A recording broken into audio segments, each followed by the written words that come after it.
package to open up, so let's get to it.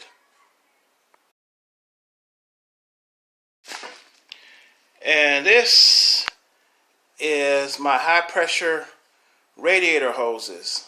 Yeah, I decided, since I'm going to be boosting the car, I wanted to upgrade the cooling system so I wouldn't have no issues later on.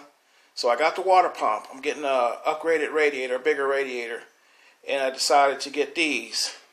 They had these in full silicone. And they have the ones I got here, which is silicone on the inside, rubber on the outside. It handles greater pressure, higher temperatures. So I shouldn't have no issue with heating. This one's the bottom radiator. This one goes to the bottom of the radiator and up to the thermostat. And this one goes from the radiator to the reservoir, and then this one goes up to the water pump. So that's it. More unboxings to come.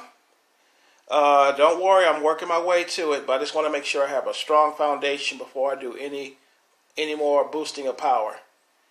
Until then, I'll see you.